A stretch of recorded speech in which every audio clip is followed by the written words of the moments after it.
Assalamualaikum warahmatullahi wabarakatuh. Kita lanjutkan pembahasan kita tentang bab sholat, yaitu tentang rukun sholat. Yang ketujuh adalah sujud. Mana pada pembahasan yang lalu kita telah membahas awal tentang cara sujud. Kemudian di sini dijelaskan, ya Allah ya Karim, qala al-muallifu rahimallahu taala wa nafa'ana bihi wa bi ulumihi bi asrarihi bi dirina amin ya rabbal alamin ya wajib sairin. Ya Allah wa ma'a tahammulin, dan juga di dalam sujud beserta dengan menekankan bijabhatihi, dengan jidatnya musolli, faqat hanya jidatnya saja, ala musallahu, pada tempat sholatnya musolli. Jadi ketika sujud dianjurkan atau diwajibkan untuk mentahamulkan, menekankan jidatnya ke tempat sujud. Gambarannya bagaimana? Bi ayyana lahu siqalu ra'sihi, dengan gambaran tempat sholat musolli itu bisa mendapatkan beban dari kepalanya musolli. Khilafan halai keluar dari imami, pada pendapat Imam Haramain yang tidak mewajibkan tahammul atau penekanan di dalam sujud. Ya Allah ya Karim wa wada'i ba'di rukbatayhi, dan meletakkan sebagian kedua dengkulnya di dalam sujud, wa ba'di batni kafaihi, dan juga sebagian batin dari kedua telapak tangannya, minar rahati, dari bayaniyahnya telapak tangannya musolli, wa butunil asobi'i, dan batin daripada derijinya musolli, meletakkan kedua dengkul dan batin daripada kedua telapak tangan serta deriji tangan. Wa ba'di batni asobi'i qadamaihi, dan sebagian dari batin deriji kaki, dua kakinya musolli, kemudian batin daripada dua deriji dua kakinya musolli. Jadi ketika sholat, ketika sujud, nah kakinya dipadalkan agar batin daripada deriji kaki ini menempel ke tempat sholat tersebut. Dunama, bukan anggota ada yang selainnya, apa dzalika pada mazkur minal ba'dil jabhah ila angkol, bukan selain anggota-anggota yang telah disebutkan tadi. Contohnya kal harfi, seperti pinggiran dari telapak tangan, wa atrafil asabi, dan pinggiran pucuk-pucuk daripada deriji, wa dhahrihima, dan dohirnya qadamai, walau kutiat, dan apabila terputus atau terpotong apa bi'u qadamaihi, deriji dari kedua kakinya musolli, wa qadaru, dan mampu musolli ala wad'i syai'in, atas meletakkan sesuatu min batnihima, dari batinnya qadamai, lam yajib, maka tidak wajib apa wad'u.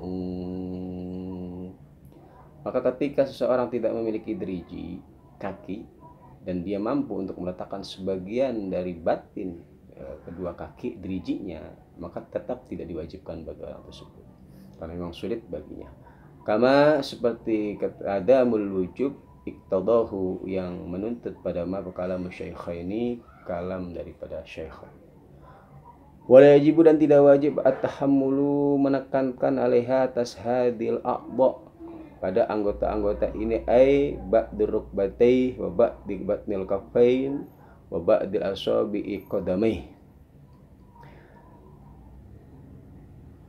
Bal yusannu, akan tetapi disunahkan apa at-tahammul, akan tetapi penekanan untuk menekankan daripada anggota-anggota tersebut ini hukumnya hanya sunnah. Contohnya kakashfi, dan juga kakashfi ghairi rukbatai, halnya seperti halnya membuka pada selain kedua dengkul.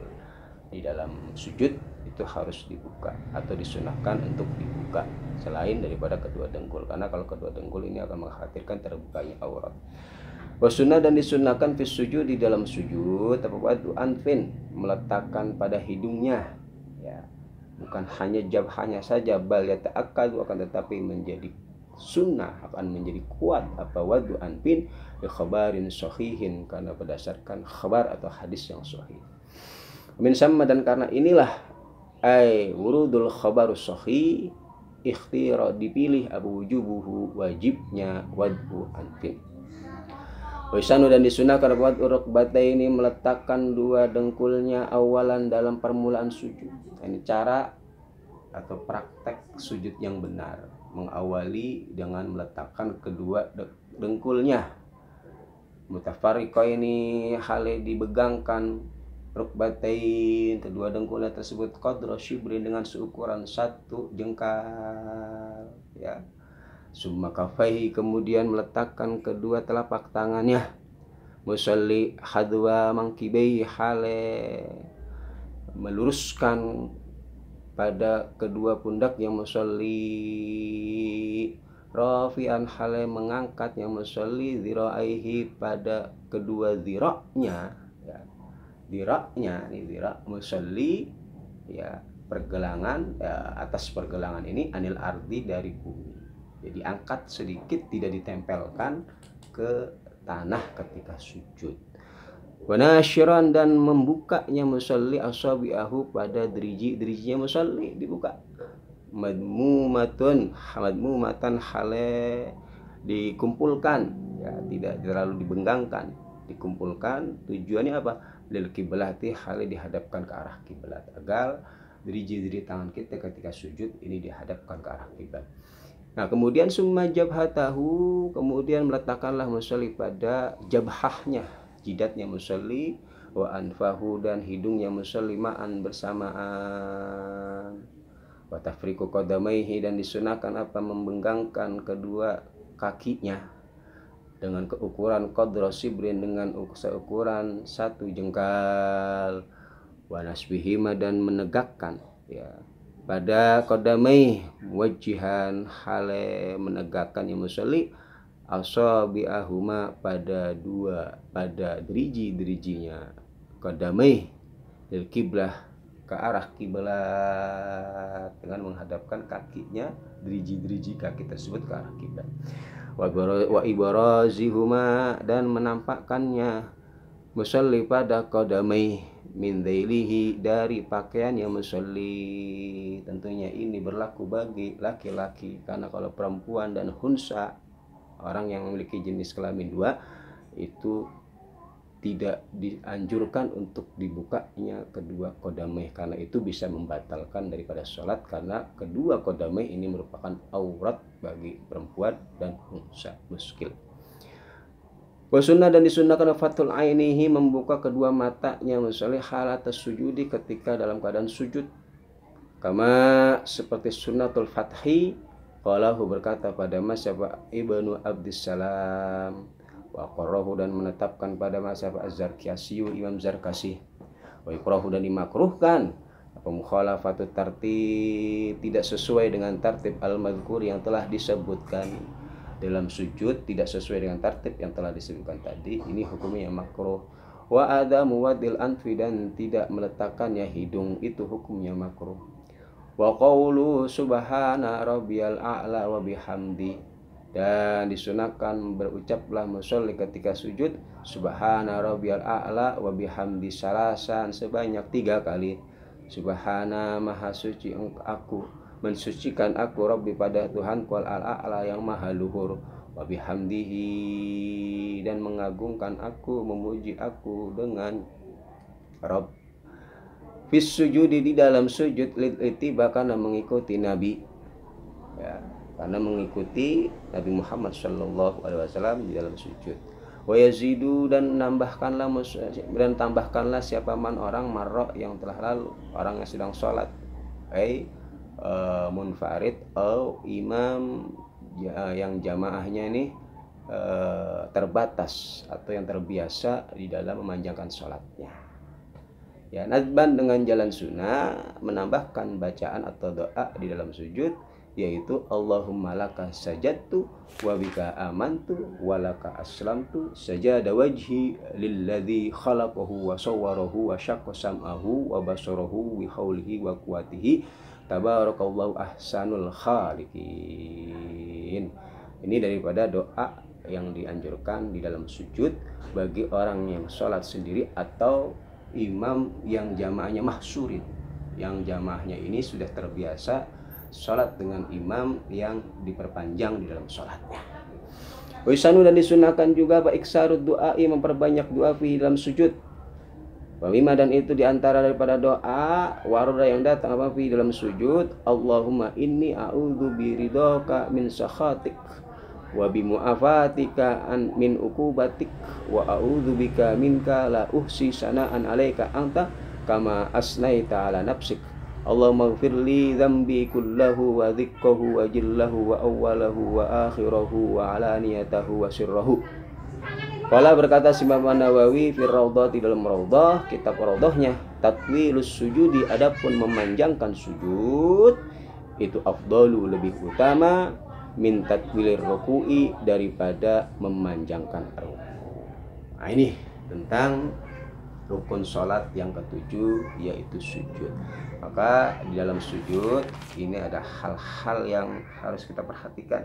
Dalam hadis dikatakan ada sujud, ada 7 daripada anggota sujud kita. Dijelaskan dalam hadis Nabi Muhammad SAW, diantaranya adalah jabahah, kemudian kedua telapak tangan, kemudian kedua dengkul, dan kedua kaki atau ujung daripada kedua kaki kita. Bagaimana dalam hadis Nabi Muhammad SAW yang menjelaskan tentang anjuran di dalam sujud. Nah, ini umirtu an asjuda ala sab'ati a'dham, aku diperintahkan di dalam sujud pada 7 anggota atau 7 anggota sujud.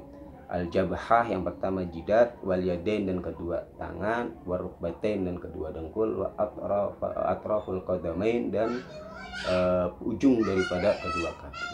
Nah, ini hadis yang diriwayatkan oleh Bukhari Muslim, khabari sahihain, hadis yang masyhur dan sahih yang memang diriwayatkan oleh Imam Bukhari dan Muslim. Maka perhatikanlah ketika kita sujud, jangan sampai ketika kita sujud kita tidak mengetahui cara dan praktek sujud yang benar, karena sujud ini merupakan hal yang paling utama di dalam sholat.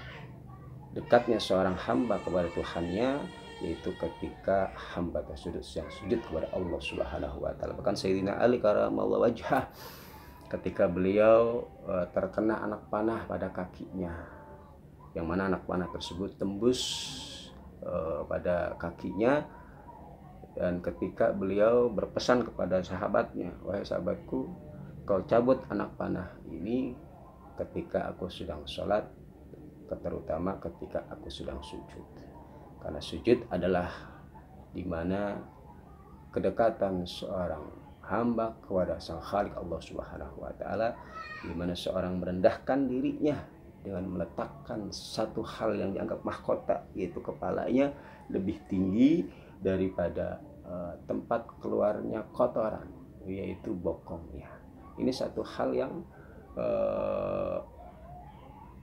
a'dhamul tawadu, lebih tingginya tawadu, a'lat tawadu, lebih tingginya tawadunya seorang hamba kepada sang Khalik, yaitu ketika sujud. Makanya di dalam sujud itu dengan doa yang Allah subhana rabbiyal a'la. Al-a'la ini adalah af'alut tafdil yang bermakna lebih utama. Sedangkan dalam ruku subhana rabbiyal azim, maknanya muradifil makna, tetapi peletakan dari dua kalimat tersebut ini lebih tinggi lafaz a'la daripada azim, karena a'la ini af'alut tafdil yang bermakna tinggi dan agung, dan sujud ini adalah a'lal tawadunya seorang hamba di hadapan Allah Subhanahu wa taala. Mudah-mudahan dari pembahasan kita ini bisa kita ambil pelajaran tentang bagaimana sujud kita agar betul-betul sesuai dengan apa yang diajarkan oleh baginda kita Nabi Muhammad sallallahu alaihi wasallam. Wallahu a'lam bishawab.